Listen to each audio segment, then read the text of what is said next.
আলোর প্রতিফলন ও শোষণ। আলোর প্রতিফলন ও শোষণ।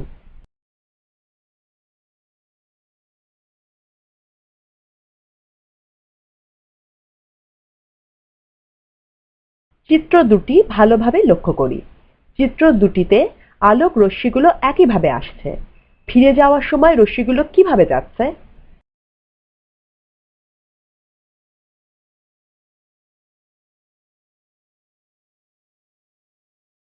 আয়নার আলোকরশ্মি সমান্তরালে আসে এবং সমান্তরালে ফিরে যায়। আলোর এই ধরনের প্রতিফলনকে নিয়মিত প্রতিফলন বলে।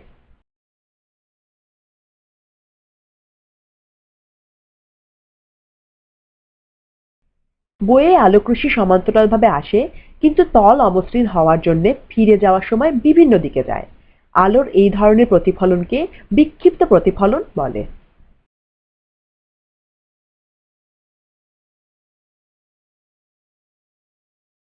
সকল বস্তুতে আলোর প্রতিফলনের উজ্জ্বলতা কি একই?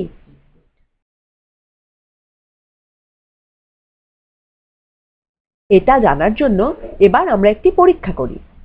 প্রয়োজনীয় উপকরণ: একটি আয়না, একখণ্ড কাঠ, একটি সাদা কাগজ, একটি কালো কাগজ, একটি স্টিলের থালা, একটি প্লাস্টিকের থালা ও একটি টর্চ লাইট।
ছবি দেখে কি বুঝতে পারলাম?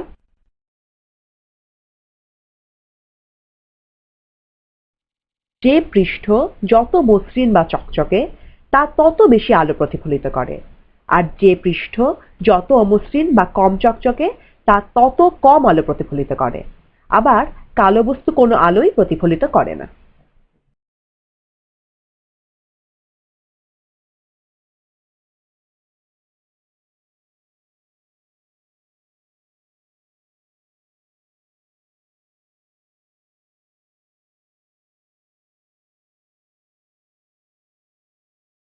কোনো বস্তুতে আলো পড়ে যদি তা প্রতিফলিত না হয় তবে তাকে শোষণ বলে।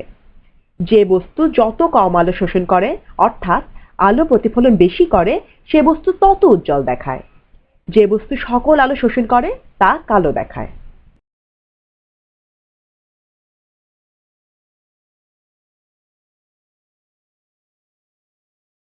দর্পণে আলোর প্রতিফলনের নিয়ম। দর্পণে আলোর প্রতিফলনের নিয়ম: একটি বল নিয়ে মেঝেতে বিভিন্নভাবে ছুঁড়ে দেই এবং প্রতি ক্ষেত্রে বলটি ফিরে আসা লক্ষ্য করি। তোমরা নিজেরা যে বল ছুঁড়ে মারলে তার সাথে অ্যানিমেশনের বল ছোড়ার ঘটনার মিল আছে কি?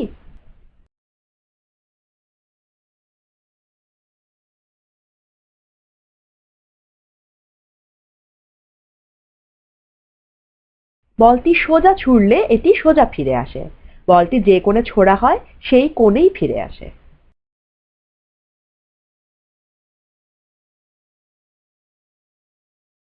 চলো একটি ভিডিও দেখি।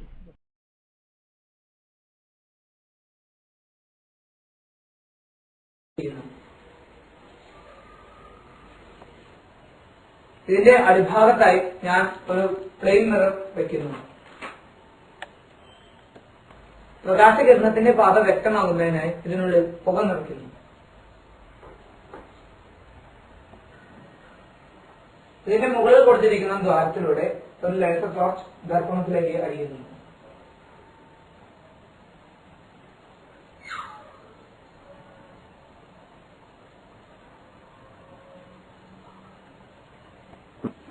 പതനകിരണത്തിന്റെ കോൺ വർദ്ധിപ്പിക്കുന്നതിനനുസരിച്ച് പ്രതിപതന കിരണത്തിന്റെയും കോൺ വർദ്ധിക്കുന്നതായി നമുക്ക് കാണാം.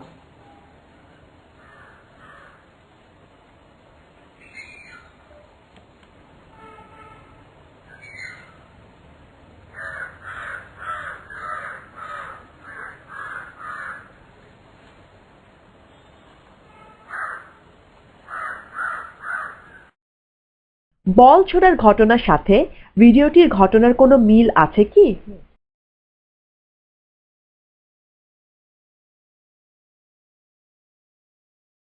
বলটি যে কোণে ছোড়া হয় সে কোণেই ফিরে আসে, তেমনি আলো যে কোণে আপতিত হয় সেই কোণেই প্রতিফলিত হয়।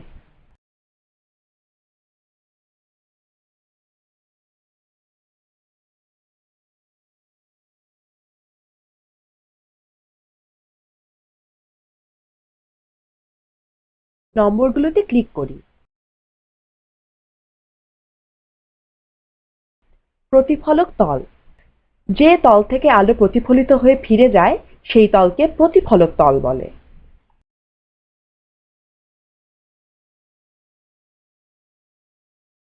আপতিত রশ্মি। উৎস থেকে যে আলোকরশ্মি প্রতিফলক পৃষ্ঠের উপর এসে পড়ে তাকে আপতিত রশ্মি বলে।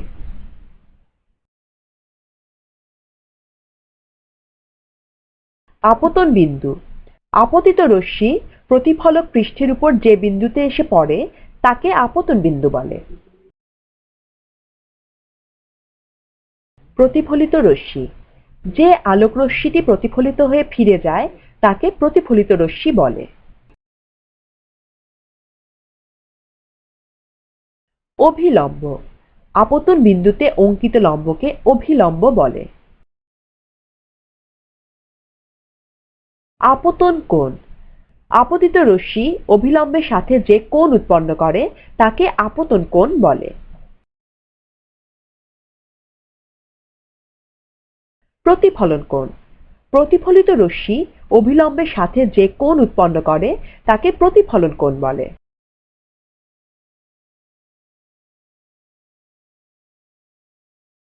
মূল্যায়ন। সঠিক শব্দ টেনে চিত্রের সঠিক স্থানে বসাই।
ভিডিওতে কি লক্ষ্য করলাম? আপতন কোণ পরিবর্তনের সাথে সাথে প্রতিফলন কোণ পরিবর্তন হচ্ছে এবং প্রতি ক্ষেত্রে দেখা যাচ্ছে আপতন কোণ প্রতিফলন কোণের সমান, অর্থাৎ আপতন কোণ সমান প্রতিফলন কোণ। দর্পণে সৃষ্ট প্রতিবিম্ব। দর্পণে সৃষ্ট প্রতিবিম্ব।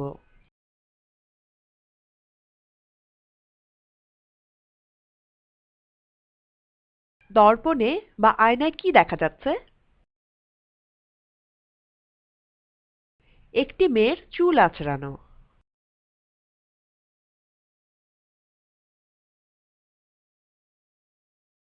ছবিটি কি মেয়েটির মতো? হ্যাঁ, ছবিটি মেয়েটির মতো। আয়নায় দেখা ছবিটি মেয়েটির মতো হওয়ায় এটিই মেয়েটির প্রতিবিম্ব।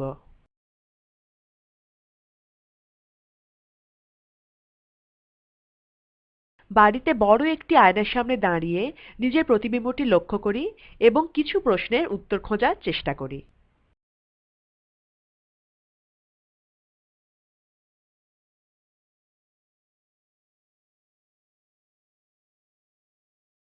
প্রতিবিম্বটি নিজের সমান, নিজের চেয়ে বড় না ছোট?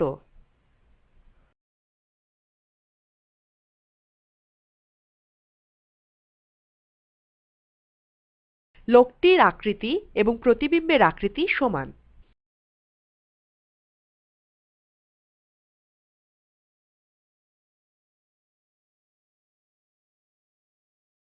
দর্পণের পেছনে সৃষ্ট প্রতিবিম্বের দূরত্ব কি দর্পণ থেকে নিজের দূরত্বের সমান, বেশি না কম?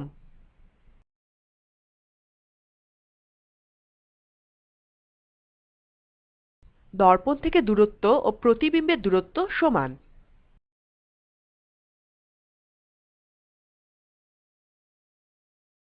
নিজের ডান হাত নাড়ালে প্রতিবিম্বটি কোন হাত নাড়ছে? নিজের ডান হাত নাড়ালে প্রতিবিম্বটি বাম হাত নাড়ে।